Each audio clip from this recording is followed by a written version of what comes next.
Too Bright, the book like more important than your friendships or marriage, presents Lance Manley, Library Detective. It's a lonely life doing security at your local public library. You're married to the job, which some days loves you back, and some days doesn't. Of course, a frail would cross my path now and again. Some dames can't resist the danger. But it never amounted to much more than a temporary loan, no matter how much the dame in question wanted a non-circulating arrangement. Eventually, it was always adios. No hard feelings, honey. I got work to do. That's what made this next story so tough on yours truly, the tough guy. I'll admit, she got under my skin. I thought my black heart beat only for the job, but it turns out there was a subplot between the pages. That is, if I could somehow keep her from getting killed. We'll be back to Lance Manley in just a moment. But first, friends, Holy Scripture says darkness is evil. So unless you love Satan, you'll invest in your family's spiritual well-being with a new booklight from Too Bright, the lamp bright enough to reveal sin. Get one for the living room, the bedroom, the backyard shed, everywhere darkness may be lurking, ready to pounce on your innocent family.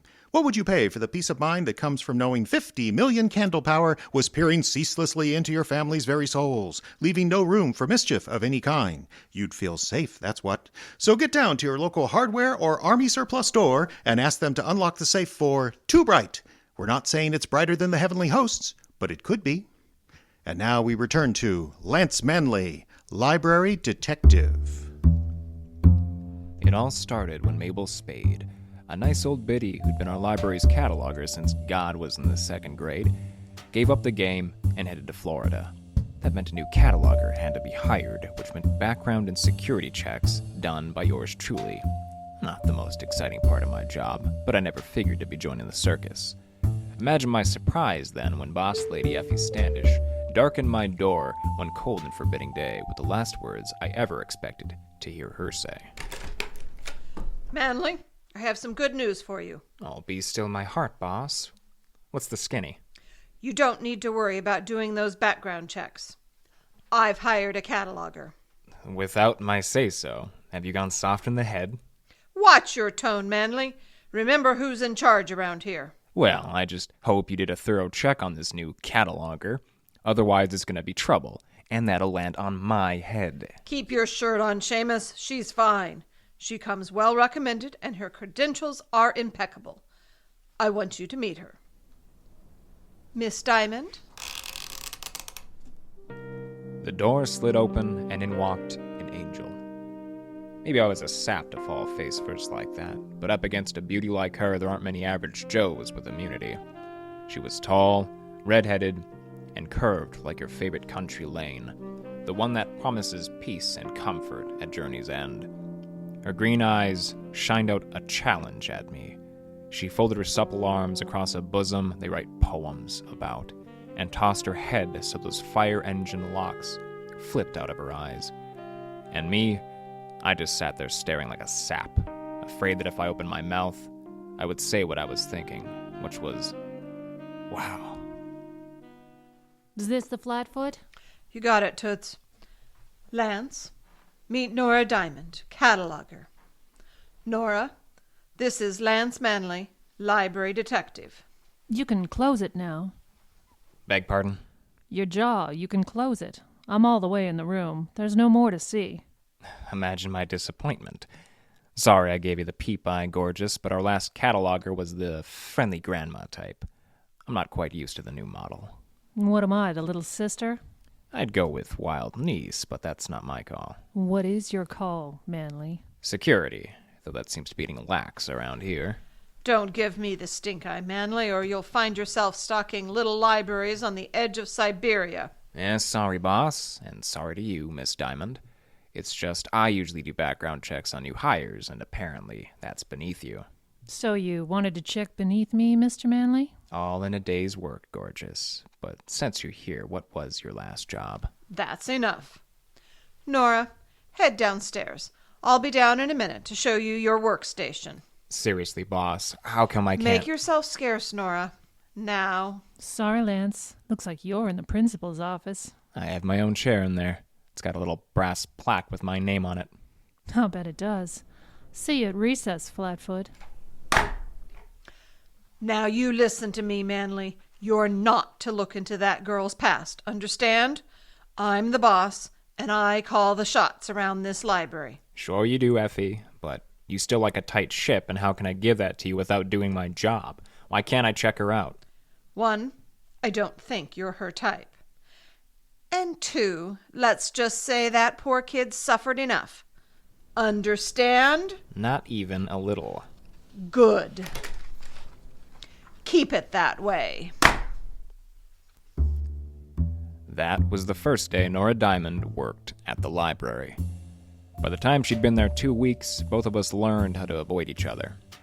Disappointed? You bet I was. Both of us had our jobs to do, and I found mine a lot easier without her particular flavor of distraction. She seemed to be a top-flight cataloguer, every book processed to Dewey and every label typed neat and straight. Everything was Jake until the day she knocked on my door. I said knocked on my door. There's no time, Manley. I need your help. I'm not sure I can afford to be seen with you, dollface. Boss lady seems to think I'm a bad influence. It doesn't matter. I need help, Manley. You're my only hope. Now let's not overdo it. What's the rumpus? Books. Books I've catalogued. Missing. Books go missing all the time. Why this sob sister act? You don't understand, Manley. Every book I've catalogued, every single one, has disappeared. You're sure? Positive. How many volumes are we talking? 42. The boss lady know? No, she hasn't noticed yet. How'd you manage that? New titles usually go like hotcakes, and Effie takes that 7-day loan seriously. That's why I need you, Lance. So it's Lance now. We have to find out what happened before I tell Ms. Standish. I can't afford to lose this job. That doesn't track, dollface. She's a bit gruff on the outside, but I wouldn't call Effie unfair. I don't think she'd can you for this. I can't take that chance. Maybe that's where we should start. What? Maybe we should start with why you just can't take that chance. Still thinking about that background check, aren't you? Maybe. Oh, you're like a dog with a bone, Manley. Sure I am. Just an obedient watchdog growling for his supper. And I'd thought we'd move on to Lance, Nora. We had. We had indeed. She turned away from me and faced my one wireframe window. The fading light lit up her red hair like a devil's halo, and her eyes, still moist with tears, gazed out at the brick wall that constituted my view, her focus a million miles beyond. You want to know why Standish wouldn't let you do a background check on me? I would, yeah? Because I asked her. And she agreed. When she heard my reasons. And what might those reasons be? First, you have to promise me you won't tell anyone. I need a solemn vow, Lance. Wouldn't know how to give one, dollface. I flunked out of the priesthood. Well, your word, then. I assume you can give me your word without a smart-aleck remark. It's possible, I suppose. For a worthy cause. What's a damsel in distress rate? Worthy enough? Who's the damsel, you? You look like you can handle a little distress. Oh, you mean my little tough girl routine? Smoke and mirrors, Flatfoot. Pure papier-mâché fakery. Is that so? You know how it is in the library game. You play tough or they walk all over you. Suppose if you play tough long enough, the act becomes real. You toughen up so that every soft part of you petrifies. Like silk to shoe leather. You get it. Sure, I get it. What I don't get is where all this patter is leading. You suggested I might have some answers coming. Answers that involve 42 missing books. Sorry for the stall. It's just embarrassing. Well, there's a cure for that now.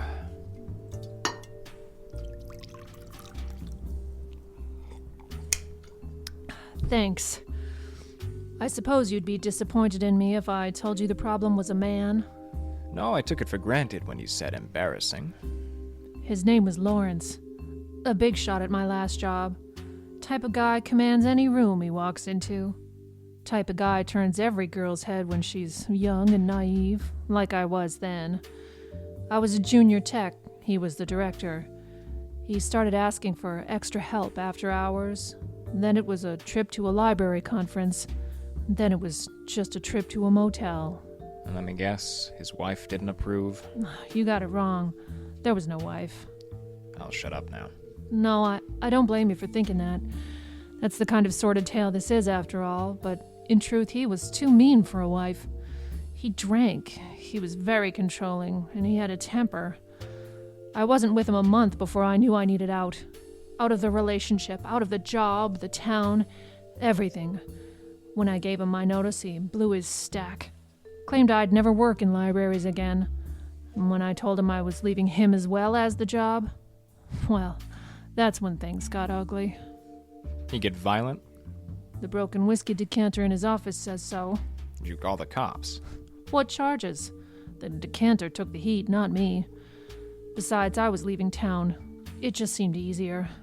And he doesn't know where you went. That seemed easier, too. But now, with these books gone missing, I just don't know. Maybe he's found me. Well, you describe him as quite the me Tarzan, you Jane type. But what makes you think he'd get back at you by stealing books? Well, if Effie fired me for the missing books, I wouldn't be able to get a job anywhere. He probably figures I'd come back to him. Would you? I'd wait tables first. In hell. All right, you sold me. You'll help me? Will you do what I say? I don't have a choice, do I? Don't wrinkle that perfect brow, dollface. I have a plan. Saying I had a plan was a little south of the truth. What I had was an idea. The look in her eyes fired up all kinds of instincts in me that I hadn't felt in years. And all I wanted was to make it light on this girl, this woman.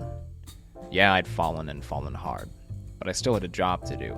There were 42 missing books, and I had a couple of ideas where they might have gone.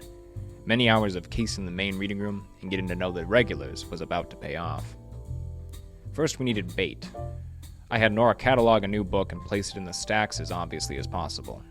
For her, that meant a tailored blue skirt that ended just above the knees, and one of those cardigans with the 2 buttons that looked ready to pop at any moment. That was as distracting as it was effective.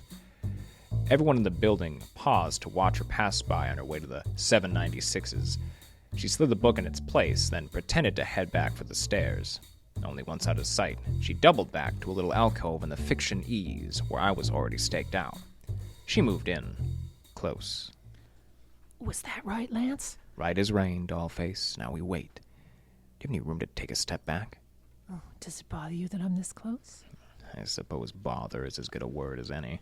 You shouldn't have chosen such an inconvenient alcove. You have a point there, though by one way of thinking it's not inconvenient at all. Just small, huh? I was gonna say intimate. Oh, you're a cad, Manley. Sure I am. I'm a cad and you're a frail, and both of us are exactly the same. Meaning? Meaning it's 2 in the afternoon, we're at the library, and we don't know nobody. Lance. I know, dollface, my cynicism gets in the way sometimes. No, Lance, look! Someone's going for the book. I looked up and I saw a small, round figure huddled up against the stacks right where Nora had placed the book. The figure was familiar, but I couldn't place him. Not definitely, anyway. I had to break cover and step out. The figure jumped straight up when he saw me. He was wearing a hat, dark glasses, and a scarf around his face. Either this Joe was trying to keep his identity a secret, or he was trying out the Claude Rains look for next Halloween. Say, buddy, can I talk to you a second? He made off like a shot and ducked behind the stacks. I made chase and nearly lost him in the reference section before I spotted him on the staff stairs, headed down to the basement. I had him on speed, but he seemed to know the library's underbelly, as well as a staff member. I took a moment to file this bit of information away, and that nearly cost me. I saw him down the hall, too far away to catch. He was right in front of the service door, a step away from freedom. He gazed at me a moment, then offered a cocky salute. That's what cost him. That's what prevented him from seeing Nora step out from behind the processing shelf with an atlas of the oceans in her hands, coffee table sized.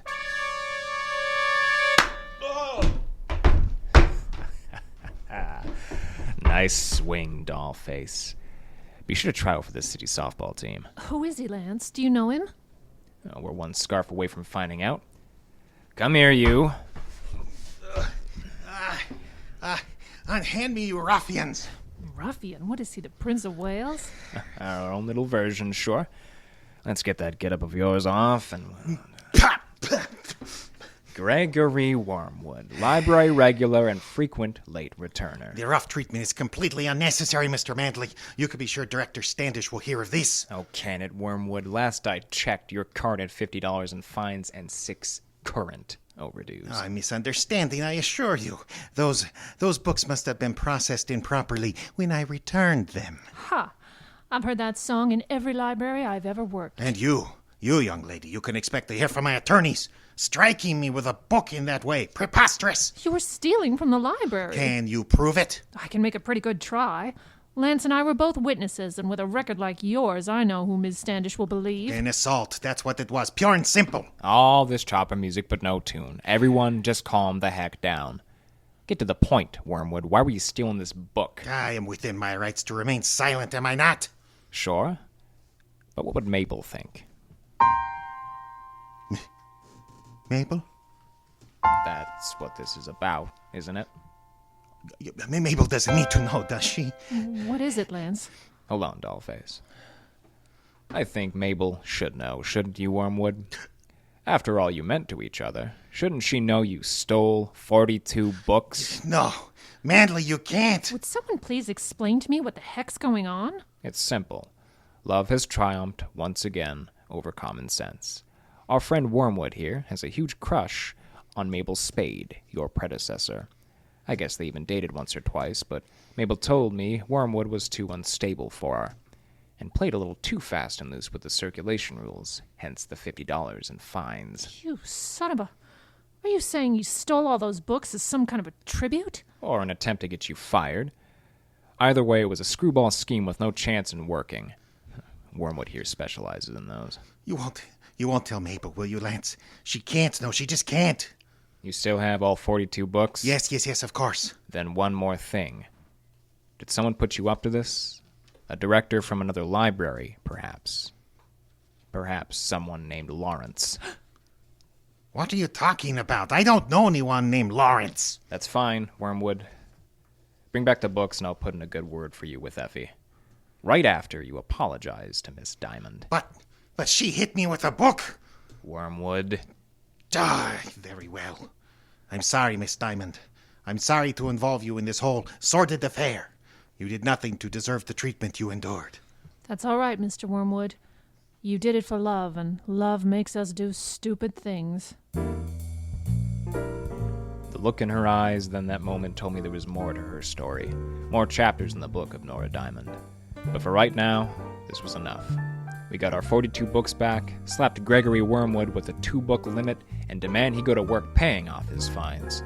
He did so, begrudgingly, knowing that this little stunt probably cost him any chance of being invited to visit Florida by a certain ex-cataloguer. As for me, I went back to work. The job seemed a little lonelier, or at least it did until the day a knock came at my door right around quitting time. Still got that bottle in your desk, Lance? 'Cause I brought my own glass. I'll take a load off, Dollface. I'll pour us a stiff one. Oh, you're gonna need a stiff one, Lance. You have a lot of background to look into.